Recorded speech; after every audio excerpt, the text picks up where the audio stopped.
우리 하나님을 찬양합니다.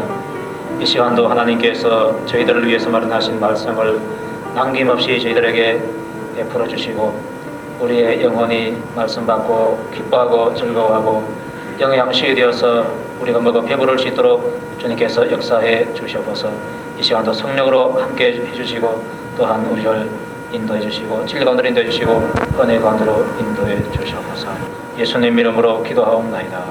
아멘. 오늘 우리 주님께서 우리에게 주시는 말씀, 고난에 관한 말씀을 줍니다.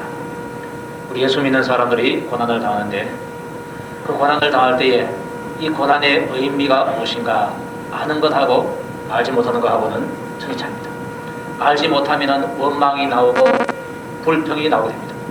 그러나 그 고난의 의미를 잘 알면은 그 답을 알게 되면은 감사가 나오고 하나님께 영광 돌리는 마음이 생기게 될 것입니다. 그래서 고난의 자세를 어떻게 가질 것인가 그것을 바로 알 때에 고난을 이겨낼 수가 있고 또한 우리에게 유익을 가져다 줄 수 있는 것입니다. 베드로전서를 쭉 읽어보면은 고난에 관한 문제를 여러 차례 하고 있는 것을 매장마다 한두 번씩은 언급하게 됩니다. 왜 그런가 하니까 이 편지를 받는 사람들이 고난 가운데 있는 사람들이었기 때문에 그렇습니다. 베드로가 고난 중에 있는 자들을 염두에 두고 기록을 한 것입니다. 과거에 그러한 고난 당한 자들이 있은 것처럼 이후 시대도 마찬가지입니다. 이전에도 마찬가지고 늘 이 세상에는 예수 믿는 사람 가운데서 고난 당하는 사람들이 많이 있었던 것입니다. 우리들 중에도 마찬가지로 그 고난 당하는 중에 있는 사람이 있습니다. 겉으로 보기에는 행복하게 보이고 겉으로 보기에는 아무런 일이 없는 것처럼 보이는 사람도 들어가서 보면은 큰 고난 중에 있는 사람들이 많이 있다는 것입니다. 이렇게 하나님께서 우리에게 고난을 허락하실 때는 우리를 괴롭게 하는 것이 목적이 아닙니다. 우리를 파괴시키고 우리를 망하게 하는 것이 목적이 아닙니다. 우리를 연단시키는 것이 바로 목적인 것입니다. 그래서 고난 당할 때 하나님께서 나를 연단시켜서 나에게 큰 복을 주시지, 나를 또한 하나님의 귀한 일에 나를 사용해 주실 것이다, 이런 소망을 가지고서 여러분들 고난을 이겨나가시기를 주의 이름으로 축복합니다. 자, 본문에 사랑하는 자들아 너희를 시련하려고 오는 불시험을 이상한 일 당하는 것 같이 이상히 여기지 말고 그랬습니다. 보니까 불시험을 현재 이들이 당하고 있는 것입니다. 그런데 그 불시험은 자기들도 감당하기 힘든 그러한 시험을 가리켜서 불시험이라고 하는데 이런 불시험을 우리가 당할 수 있는 것입니다. 내가 고난 가운데 있을 때에 참 죽어버렸으면 좋겠다, 아니면 지금이라도 예수님께서 당장 오셔서 좀 데려갔으면 좋겠다, 이런 마음이 들 때 자기 나름대로는 그것이 감당하기 힘든 시험에 해당하는 것입니다. 한심한 사람은 그까고 뭐 그러냐 하지만은 정작 본인은 괴로우니까 그런 마음이 드는 것입니다. 그래서 자기 입장에서 볼 때는 감당하기 힘든 그 모든 것들이 다 불시험에 해당하는 것입니다. 인간관계 때문에 오는 불시험도 있고, 돈 문제 때문에 오는 불시험도 있고, 건강 때문에 오는 불시험도 있고, 여러 가지 사업에 실패하고 또 여러 가지 또 살아가는데 여러 가지 힘들다, 그럴 때에 이러한 불시험이 우리에게 다가올 수가 있는 것입니다. 자, 그런데 이 불시험을 가리켜서 뭐라고 말하는 거니까 너희를 시련하려고 오는 불시험이다. 그 불시험은 너희를 죽이기 위한 것이 아니라, 너희를 그렇게 하는 목적이 아니라 너희를 시련하려고 오는 것이 목적이라는 것입니다. 불시험을 가리켜서 이거 나 죽겠다, 이것이 아니라 하나님께서 나를 지금 연단을 시켜주시는구나, 그렇게 받아들여야 하는 것입니다. 이 시련은 더 나은 그리스도인으로 만들기 위한 시련인 것입니다. 죄가 그 철광소에서 그냥 가열해서 받아내는 그 죄는 못 쓰는 죄입니다. 이것을 만들기 위해서는 그것을 다시 녹여서 두드리고 또 녹여서 두드리고 또 녹여서 두드리고 수십 차례 연단 과정을 거쳐야 비로소 좋은 칼을 만들 수 있고 좋은 농기구를 만들 수가 있는 것입니다. 왜 대장장이가 쇠를 그 불에 넣습니까? 그렇게 달루어서 또 때립니까? 그 쇠를 하게 하기 위해서입니다. 좋은 쇠로 만들어서 더 연단을 잘해서 좋은 재료로 쓰기 위해서 그런 것입니다. 불시험이 바로 그렇다는 것입니다. 자, 이런 불시험 가운데서는 크게는 생명의 위협을 주는 것이 불시험입니다. 가장 큰 것이 무엇입니까? 이 목숨 내놔라 아닙니까? 제자들이 예수 믿을 때에 그런 위협을 당했습니다. 너 예수 전하면 죽이겠다. 예수 전하면 그 다음 좀 낮은 단계가 감옥에 넣겠다. 또 때리겠다. 이런 말입니다. 이런 생명 위협이 현재 우리들 가운데는 없습니다. 북한이나 이슬람권 국가 같은 데서는 예수 믿으면 죽인다. 생명 위협을 받는 그런 경우가 있지만 현재 우리는 그런 것이 없습니다. 어쩌면 감사한 것이고요. 또 어찌 보면은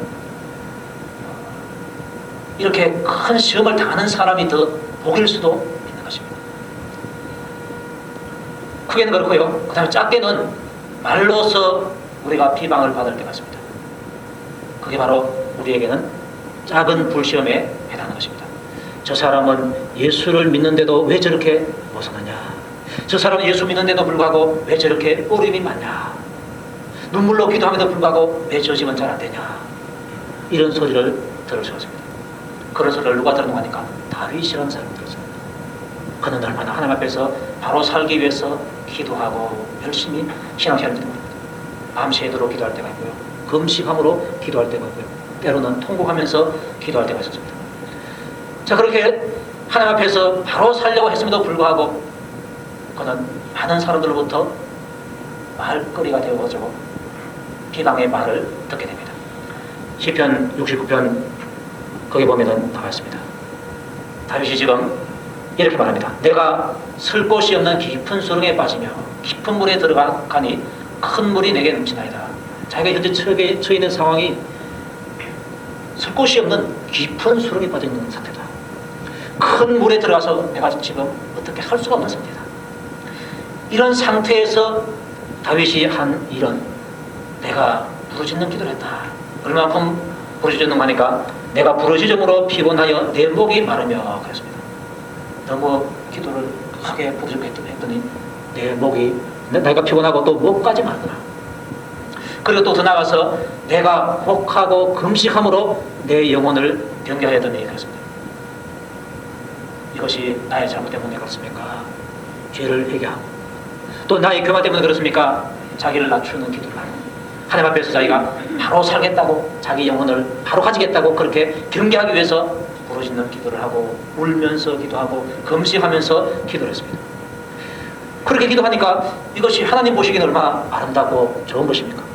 그런데 그 의미를 모르는 사람들이 이렇게 말합니다.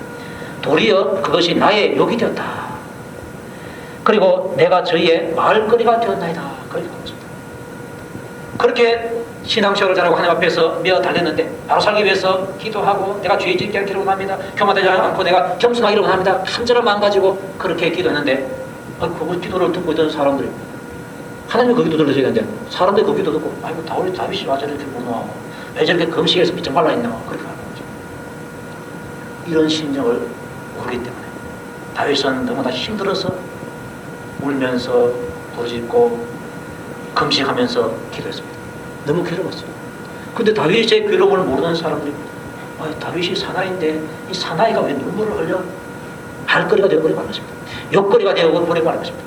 성문에 앉은 자가 나를 말하며 이 성문에 앉은 사람은 그 지역의 관리들입니다. 관리들. 다윗의 심정을 몰라줬다는 것입니다. 그리고 취한 무리가 이 취한 무리는 보통 백성들을 말하고 있습니다. 이 취한 무리가 나를 가져 노래하나이다. 술 먹고 나서 다윗이 그런 놈이지 하면서 다윗을 가리켜서 말거리를 사람들에게 말하는 것입니다. 그래서 말하기를 디모데후서 3장 12절에서 무릇 그리스도 예수 안에서 경건하게 살고자 하는 그런 사람은 핍박을 받으리라 그랬습니다. 이 두려진 세상 속에서 다윗이 하나님 앞에서 연단받으면서 바로 한번 살아보겠다고 낮아져서 겸손하게 살아보겠다고 죄 안 짓고 하나님 앞에서 바로 살아보겠다고 그렇게 열심히 기도했더니만 돌아오는 것은 사람들에게서부터 돌아오는 것이 말거리가 되고 욕거리가 되는 것이 돌아왔던 것입니다. 이게 바로 불시험에 해당하는 것입니다. 그런데 감사한 것은 하나님께서 그런 기도하는 사람에게 능력을 주시고요 힘을 주십니다. 그들의 비방거리에 넘어지는 것이 아니라 오히려 일어나서 하나님께서 저를 지켜주시고 저들의 위에 저를 들어주심으로써 언젠가는 저들이 나에게 불복할 날이 있습니다. 이 믿음 가지고 살아가는 것입니다. 과연 그렇지 않습니까? 고난당할 때는 다윗이 나는 정말로 비천합니다. 나는 벼룩과 죽은 개와 같고 벼룩과 같습니다. 나는 진토입니다. 이렇게 했는데 아니 나중에 이스라엘의 왕이 딱 되고 나니까 온 백성들이 그 앞에서 무릎을 꿇지 않습니까? 그때 가서야 비로소 다윗을 초라했던 사람들이 하나님께서 다윗을 그 당시에는 연단하는 과정에 두셨구나, 그걸 만든 것입니다. 자, 지금 예수 믿는데 친척들이나 또 동네 사람이 예수 안 믿는 사람을 보면 예수 안 믿는 사람들이 예수 믿는 사람을 보면 이해를 못합니다. 아주 힘들게 땀 흘리고 피 흘리면서 돈 벌어가지고 왜 교회도 다 드리냐. 새벽에 저녁에 열심히 일하고 피곤할 텐데 새벽까지 자지 왜 일찍 깨가지고 피곤한데 기도하냐. 그러면서 네가 잘 된 게 뭐냐, 뭐 이런 식으로 말하는 것입니다. 예수 안 믿고 기도 안 하고 뭐 아무것도 안 하는 우리가 더 잘 살지 않느냐, 이런 식으로 조롱하게 되는 것입니다. 그네들은 그 심정을 모르기 때문에 조롱하는 것입니다. 그때에 다윗은 그게 말에 기울을 기울지 않고 하나님을 바라봤습니다. 그러니까 하나님께서 다윗에게 승리를 주신 것입니다. 여러분들 불시험을 당할 때에 크게는 생명 위험이고 작게는 여러 사람들이 말로서 나를 비방하는 것인데, 그런 일을 당할 때에 여러분들 절대로 그것을 크게 여기지 말고 하나님을 바라보시길 바랍니다. 지금이 아니라 나중에 한번 보자는 것입니다. 나중에. 여기 보니까 마지막에 심판할 때가 있다는 것입니다. 심판할 때는 하나님께서 그들을 가만두지 않는다. 의인도 겨우 그 심판을 견디는데 하물며 의인을 멸시했던 사람들 하나님께서 가만두지 않는다. 그렇습니다. 그래서 지금 저들이 큰 소리 치는데 하나님께서 놔두는 겁니다. 왜? 우리를 단련시키기 위해서. 그러나 우리를 다 단련시키고 난 이후에 쓸모가 없으면 이제 하나님께서 지도새도 모르게 다 썰어버리고 하는 것입니다. 그래서 여러분들 인내를 가지라는 것입니다. 예수님도 인내를 가졌습니다. 이렇게 고난당하는 사람을 향해서 너희들 십자가 주신 예수님을 생각으로 참아라 그랬습니다. 예수님도 많은 오해를 받았지 않습니까? 오해받았습니다.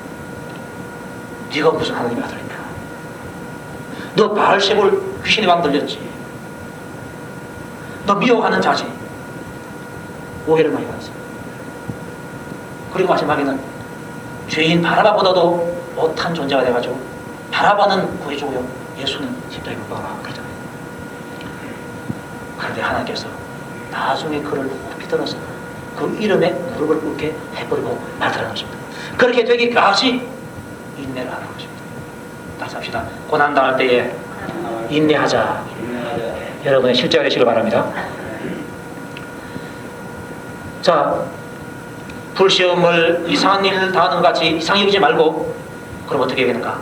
오직 너희가 그리스도의 고난에 참여하는 것으로 즐거워하라 그랬습니다. 할렐루야로 하는 것입니다. 할렐루야, 하나님께서 나에게 이 고난 주셔서 감사합니다, 이 불시험을 주셔서 감사합니다, 이렇게 즐거워하는 것입니다. 근데 이렇게 말은 쉽지만은요, 그런 고난 다음에는 즐거움이 안 나옵니다. 그러나 몇 분 거치면은 할렐루야, 이게 나오는 것입니다. 처음엔 절대 안 나와요. 두 번, 세 번 다 해도 잘 안 나옵니다. 많은 연단을 통해서 베테랑급쯤 되면은 할렐루야 하면서 나오는 것입니다. 마치 전쟁터에 내보낸 사람들, 처음에 가면 신병들 전쟁 한다고 합시다. 그러면 거기도 못 들어요. 근데 그 전쟁터에서 살아남고 또 몇 분 전쟁 살아남고 이렇게 해서 베테랑쯤 되면요, 아주 자연스럽게 총알 나르고도 무서워 하지 않고 총알 나르고 싹싹 피하면서 그렇게 쏠 수가 있는 것입니다. 총알 피하는 사람 없죠. 근데 그렇다는 이야기입니다. 여러분들 영적으로 베테랑급이 되시기 바랍니다.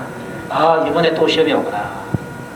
무게를 또 이 말거리를 주어서 하나님께서 나를 시험하시는구나. 할렐루야, 주님 감사합니다. 나에게 영광스럽게 하시기 위해서, 그렇죠, 주님께 영광 돌립니다, 이렇게 하는 것입니다. 처음에는 이게 안 됩니다. 안 되는데 이것이 되기를 기도하고 그렇게 베테랑급이 되면은 그렇게 되는 것입니다. 그래서 말하기를 오직 너희가 그리스도의 고난에 참여하는 것으로 즐거워하라. 왜 즐거워하는가? 이는 그의 영광을 나타내실 때에 너희로 즐거워하고 기뻐하게 하려 하십니다. 하나님께서 언젠가는 그분이 영광을 드러내시는데, 자신의 영광을 드러내실 그때에, 예수님께서 자신의 영광을 드러내실 그때에 자기만 드러내는 것이 아니라 같은 고난에 참여했던 우리들도 그 영광에 참여하게끔 하는 것입니다. 그래서 즐거워하고 기뻐하게 한다는 것입니다. 대통령 취임할 때 보니까 대통령만 그 자리에서 영광받는 것이 아니라 대통령을 만들 때 그들을 도와줬던 사람이었습니다. 그런 사람을 초청하고요, 연단에 앉혀가지고 함께 영광받는 것을 보게 됩니다. 이 사람이 대통령이 되기까지 이들이 도왔습니다. 그런 의미에서 같이 그렇게 참선해서 있는 것입니다. 마찬가지입니다. 예수님께서 마지막에 영광을 받으시는데 그분만 받고 우리는 영광이 없는 것이 아니라 그분의 영광을 우리가 같이 동참해서 영광을 주시는 것입니다. 그래서 그의 영광을 나타내실 때에 너희로 즐거워하고 기뻐하게 하려 함이라. 예수님을 따라갔더니 고난이 있었다. 그런데 그 고난의 길 뒤에 보니까 주님의 영광이 있는데 그 주님의 영광스러운 그 장소에 나를 두셨다는 것입니다. 나를 두셨기 때문에 너무나 감사해서 즐거워하고 기뻐한다. 이것을 주시기 위해서 주님께서 우리에게 고난을 허락하셨다는 것입니다. 그래서 여러분들 고난 나올 때에 할렐루야 하나님께 영광 이렇게 말할 수 있기를 바랍니다.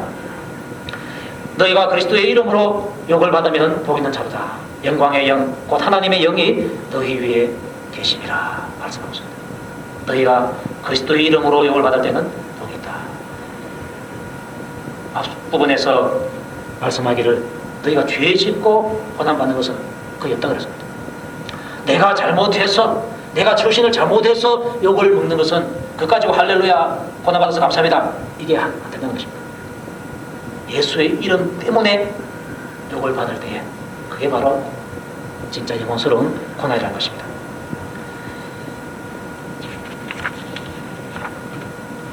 예수님의 이름 때문에 욕을 받을 때에 왜 복이 있는가? 하늘에서 상이 크기 때문에 그렇습니다. 마태복음 5장 11절에서 나를 인하여 너희를 욕하고 핍박하고 거짓으로 너희를 거스려 모든 악한 말을 할 때에는 너희에게 복이 있다. 기뻐하고 즐거워하라. 하늘에서 너희 상이 큼이라. 이렇게 말하고 있습니다. 베드로를 비롯한 사도들이 예수님의 부활 성천 이후에 성령 받고 열심히 복음을 전했습니다. 예수의 이름을 전하는 것 때문에 그들은 꼭에 갇히기도 하고 매를 맞게 됐습니다. 그게 바로 큰 복이고 은혜라는 것입니다. 또 내가 우리 가정에서 살면서 우리 동네에서 살면서 친척 사이에서 살면서 예수 믿는 것 때문에 내가 욕을 먹고 고난을 당한다. 그 여러분들 복인 줄 믿으시기 바랍니다. 그 복입니다. 그런데 그들 사이에서 내가 처신을 잘못해서 내가 욕 먹었다. 그거는 복이 없습니다. 왜? 내가 잘못해서 먹는 당연한 것이기 때문에 그렇습니다. 예수님 때문에 욕을 먹는 것, 이게 바로 상이 있다는 것입니다. 너희 중에 누구든지 살인이나 도적이나 악행이나 남의 일을 간섭하는 자로 고난을 받지 말려니와 그렇습니다. 살인하는 것, 도적질을 하는 것, 악을 행하는 것 비난받아야 됩니다. 그리고 또 뒤에 있는 거 보니까 남의 일을 간섭하는 자로 고난을 받지 말라 했는데 누가 남의 일을 간섭하는 거니까 마음이 교만한 자가 남의 일을 간섭합니다. 마음이 높아져 있는 사람은 다 사람이 자기 밑으로 보여요. 자기 밑으로 보기 때문에 일일이 다 간섭하는 것입니다. 저 사람은 저렇고 저 사람은 저렇고 저 사람은 저렇고 간섭하는 것입니다. 그러면은 그 사람 나중에 교회에서 말 끌게 됩니다. 아무개 보니까 전부 다 욕하고 다니더라고요. 그 소리가 자기 귀에 들어가면요 자기가 괜히 고난받아요. 어떤 분은 교회에서 열심히 일을 해요. 제가 대구 있을 때도 한 분이 열심히 일을 해요. 어디 여전도에서 어디 간다 그러면요 제일 일찍 나가서 준비하고 그 다음에 갔다 오면 또 설거지거리가 많지 않습니까? 다른 사람들은 아이고 우리 남편 온다 가고 아이고 우리 애기 온다 가고 하는데 이분은 사찰 전하고 끝까지 남아가지고 설거지 다 하고 가는 일 얼마나 많이 하죠. 그런데 욕을 먹습니다. 왜 그러지 않습니까? 남의 간섭을 좀 해요. 한날은 금요 기도회 하는데 금요 기도회를 교회에서 하지 않고 저 항상 기도원에 가겠습니다. 한 분이 늘 잘 오신 분인데 안 나와. 전화하니까 내 감기 걸려가지고 간다 그랬습니다. 그랬더니 이 집사람 말에 감기 걸릴수록 기도해야지. 기도해서 낫게 해야지. 그때 밤인데 그러면서 그 집사람은 욕을 해요. 근데 한 달 좀 후에 그분 안 나왔어요. 그래서 전화하니까 왜 안 왔습니까? 물어보니까 감기 걸렸어요. 그래. 딴 사람 감기 걸릴 때는 이거를 기도해야지 하는 사람이 자기 감기 걸리니까 안 온 것입니다. 더 심해진다고. 남의 일에 간섭 안 했으면 그 말 안 듣는데 남의 일에 간섭하니까 그 사람이 욕하는 것입니다. 아이고 다른 사람 그럴 때는 그렇게 욕하더니 자기 걸리니까 안 가네. 그러니까 욕을 하는 것입니다. 그 자기도 알아요. 그래서 하는 말이 나는 열심히 일해 주고도 욕을 해서 못다. 근데 문제는요 자기가 왜 욕을 듣는 건지 몰라. 사살 보면 다 아는데 본인은 모르더라고요. 남의 일을 간섭하는 자로 고난을 받지 말아라. 만일 그리스도인으로 고난을 받은 적 부끄러워 말고 도리어 그 이름으로 하나님께 영광 돌리라, 이런 말씀 주고 있습니다. 예수 이름 때문에 고난을 받을 때 그때는 절대로 부끄러워하지 말고 예수의 이름으로 하나님께 영광을 돌려라, 이 말씀을 주고 있는 것입니다. 고난당할 때에 하나님께 영광 돌리는 것, 이것이 여러분들에게 실제가 될 수 있기를 바랍니다. 그렇게 되어야 됩니다. 그리고 이제 이 믿음을 가지고 있을 때에 하나님께서 그 예수 믿는 사람들을 괴롭혔던 사람, 하나님 앞에서 경건하게 살려고 했던 사람들을 괴롭게 한 사람들을 어떻게 하는가, 하나님께서 심판하신다고 17절 18절에서 말씀하고 있습니다. 하나님 집에서 심판을 시작하실 때가 되었나니 만일 우리에게 먼저 하면 하나님의 복음을 순종치 아니하는 자들의 그 마지막이 어떠하며, 또 의인이 겨우 구원을 얻으면 경건치 아니한 자와 죄인이 어디 서리요, 이렇게 말하고 있습니다. 심판을 시작한다는 것입니다. 그런데 심판 시작할 때 하나님의 집에서부터 먼저 심판을 시작한다. 하나님의 그 심판 원리가 그렇습니다. 그때에 예수 믿는 사람을 하나님께서 먼저 심판한다는 것입니다. 할 때에 악한 마귀는 우리를 공격합니다. 아무개가 죄를 졌습니다. 아무개가 죄를 졌습니다. 이렇게 말합니다. 그런데 예수님은 변호를 해주십니다. 저 사람이 그 죄를 진 건 맞습니다. 그러나 저 사람이 저 죄를 대신 지고서 제가 죽어줬습니다. 그 죄값을 제가 치러줬습니다. 때문에 저 사람은 이제 죄 용서받은 의인이 됩니다. 이렇게 말한다는 것입니다. 자, 그런 심판 과정에서 우리가 당하는 고난이 있다는 것입니다. 그런데 우리가 이런데 하물며 복음을 순종치 아니하는 자들은 그 심판에서 어떻게 견디겠느냐, 너무나 고통스럽다는 것을 여기서 암시해주고 있는 것입니다. 의인이 겨우 구원을 얻으면 경건치 아니하는 자와 죄인이 어디 서리요, 그렇게 말하죠. 마지막에 하는 말이, 그러므로 하나님의 뜻대로 고난을 받는 자들은 또한 선을 하는 자 가운데 그 영혼을 미쁘신 조물주께 부탁할지어다, 그렇게 말하고 있습니다. 하나님의 뜻대로 고난을 받은 사람들, 예수 이름 때문에 고난받는 사람들은 그 영혼을 미쁘신 조물주께 부탁해라. 미쁘다는 말은 믿을 수 있다는 말입니다. 내 영혼, 내 생명을 하나님께 부탁해라, 완전히 맡겨버리라고 말하고 있습니다. 이 말은 네가 어떠한 고난을 당하든지 간에 상관없이 하나님만 바라보고 가는 것입니다. 하나님이 인도하시는 대로만 가면 된다는 것입니다.